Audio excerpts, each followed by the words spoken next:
Ça a été forcément sidérant, comme pour tout le monde en France.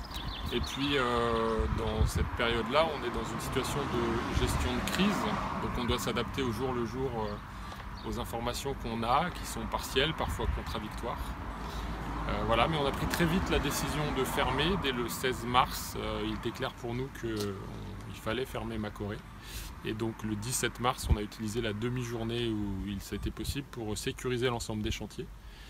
Et depuis le début, notre mot d'ordre, ça a été d'abord la santé des salariés, des familles, de leurs proches, de nos clients.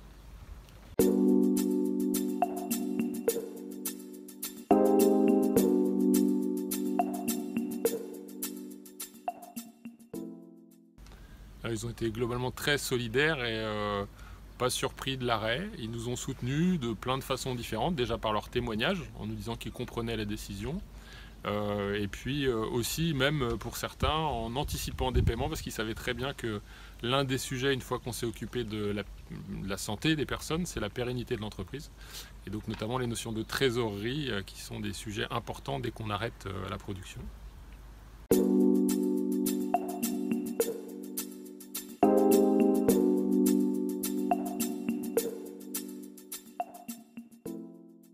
Alors forcément, comme partout dans la société française, on n'est pas tous à la même place dans l'entreprise. Les collègues dont le travail est d'aller sur un chantier tous les jours ne pouvaient plus travailler et c'est forcément très frustrant. Voilà, ils l'ont bien compris parce qu'il y avait des enjeux de santé très importants, mais c'était frustrant pour eux de ne pas pouvoir participer. Et puis, comme il fallait se mettre en ordre de bataille, on va le dire comme ça, et puis faire face à cette crise, il y a une cellule de crise qui s'est mise en place. Donc certaines personnes ont travaillé sur la gestion de crise et quelques autres ont pu télétravailler, mais c'était en fait assez rare puisque tout s'est coupé. On n'avait plus de possibilité de rencontrer nos clients, plus de possibilité d'avancer sur les projets, que ce soit dans la partie études comme dans la partie production.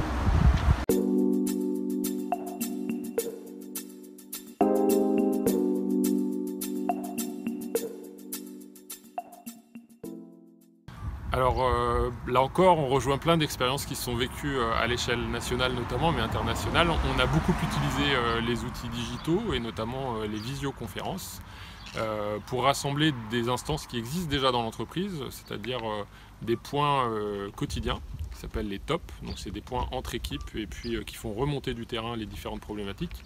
Donc là, le seul sujet de ces points-là, c'était évidemment la gestion de crise.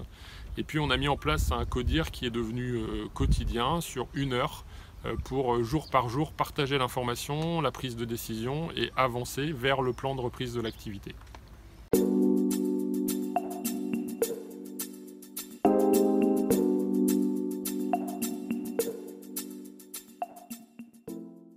Alors je vais commencer par les clients parce que c'est comme ça que ça s'est passé avec les moyens digitaux.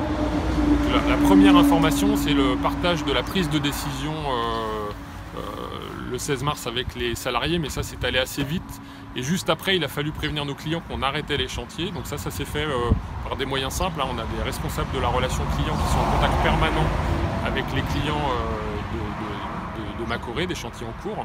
Et ils ont appelé un par un chacun des clients. Et en plus, nos clients ont reçu des newsletters et des mails qui les tenaient informés de la situation. Et puis pour l'interne, on a eu plusieurs outils, dont un qui est le trait d'union, qui s'est créé assez vite avec le service com, qui a mis en place une lettre d'information bi-hebdomadaire qui tenait au courant des différentes décisions prises et de la gestion de cette crise.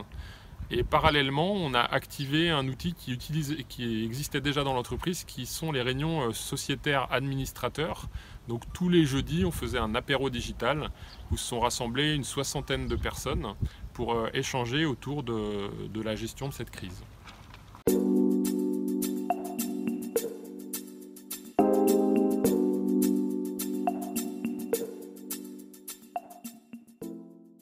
Alors évidemment, quand on arrive dans cette gestion de crise, la priorité c'est de s'occuper, je le disais, de l'aspect sanitaire des choses, puis de la pérennité de l'entreprise. Et on vit forcément en mode dégradé sur les fonctions habituelles, même commerciales, même fonctions support d'ailleurs. Mais oui, il y a de belles histoires puisque on est allé au bout de plusieurs ventes.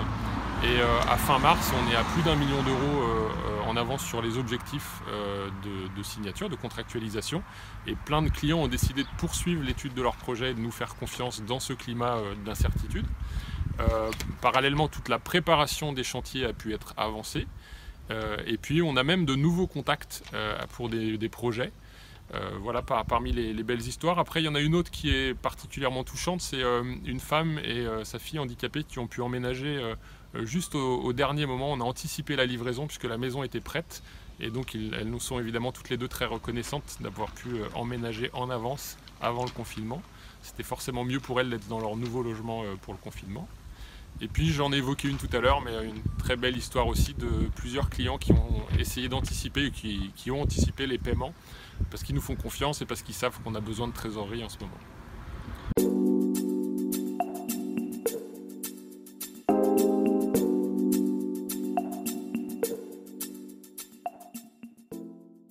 Alors la reprise, on travaille dessus depuis un moment avec les différentes instances évoquées et aujourd'hui c'est un jour particulier, c'est le vendredi 17 avril et 40 de nos collègues sont en formation pour 4 pôles, les 4 pôles de production de Macoré, afin d'être formés aux gestes barrières, aux gestes de sécurité et de recevoir leur kit d'équipement de protection individuelle spécifique pour faire face à la pandémie.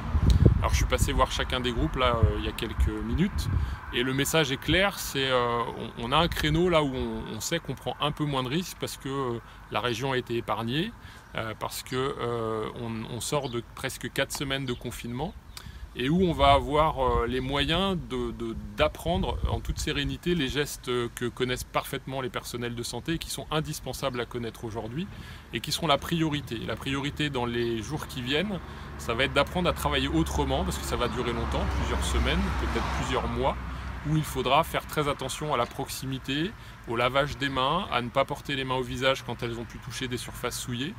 Et pour ça, on met à leur disposition des outils, un masque, des masques jetables, échangeables, des visières, des savons, des gels hydroalcooliques, etc. Mais le plus important, c'est pas les outils, c'est de savoir s'en servir comme d'habitude dans le bâtiment. Et donc leur priorité des prochains jours sera d'apprendre à travailler différemment, en étant moins souvent proche, en se protégeant quand on est proche, en se lavant régulièrement les mains. Et puis dans un deuxième temps, on verra si c'est économiquement viable, et j'y crois à vrai dire, et comment on peut réussir à bien produire en respectant ces gestes barrières.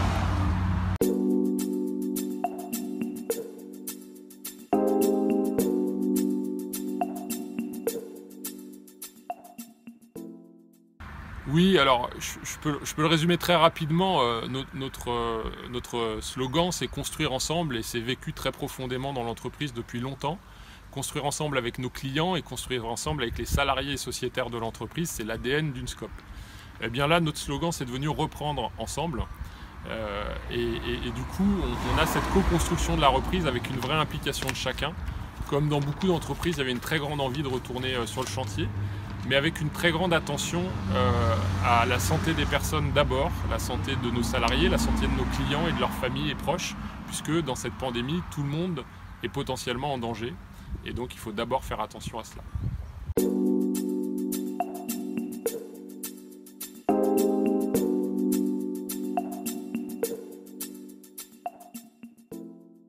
Alors là on reprend avec un tiers de l'effectif à peu près et on espère bien pouvoir reprendre à 100% dans les semaines qui viennent. On reprend avec un tiers de l'effectif pour prendre le temps d'apprendre et de faire des retours d'expérience.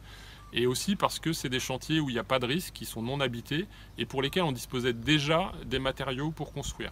En gros, on a bien 3 semaines de travail devant nous à temps plein. Donc avec cette reprise partielle et progressive, on sait qu'il n'y aura pas de problème d'approvisionnement dans les prochaines semaines. Après, c'est un peu toute une mécanique qui se remet en marche et le fait que des entreprises, des fournisseurs reprennent le travail, c'est un cercle vertueux. Et moi, je fais entièrement confiance au fait que même si ça va être un peu chaotique, que ce ne sera pas comme avant et qu'il ne faut pas attendre que ce soit comme avant, parce que les mois et les semaines qui viennent sont forcément différents, il faudra s'adapter. Tout va se remettre en ordre de marche avec l'intelligence de devoir être agile et s'adapter en permanence.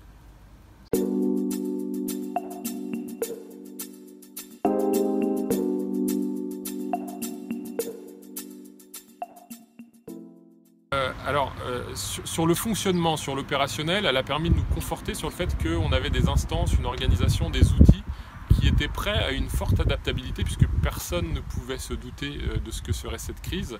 Et finalement, la trame d'organisation et de gouvernance de l'entreprise fonctionne très bien.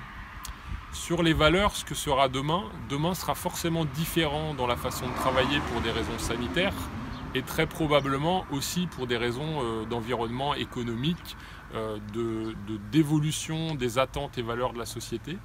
Et nous sommes convaincus que les SCOP ont des atouts à faire valoir dans ce domaine. Et nous-mêmes, nous avons fait plein d'expériences dans le domaine de la responsabilité sociétale des entreprises. Et nous sommes convaincus que nous pourrons co-construire avec nos parties prenantes les solutions qui seront demandées et souhaitées pour demain.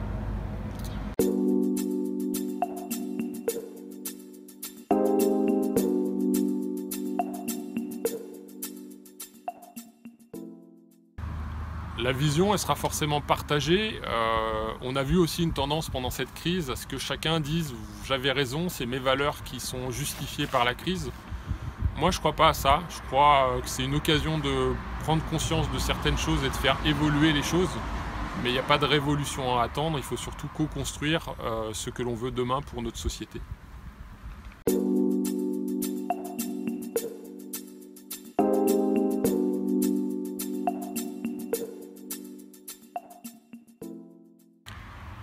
Je sais pas, nous sommes ce que nous sommes et nous allons continuer à construire ensemble avec les salariés sociétaires de Macoré, avec nos clients, nos partenaires. Voilà, on fait face à cette crise, on retourne au travail sur le chantier parce que tant que nos collègues ne sont pas sur les chantiers, on n'est pas dans ce qu'est Macoré. Macoré, c'est une entreprise générale de bâtiments qui construit en tout corps d'État intégré. Et donc voilà, le message c'est continuons à être ce que nous sommes avec un environnement qui a évolué.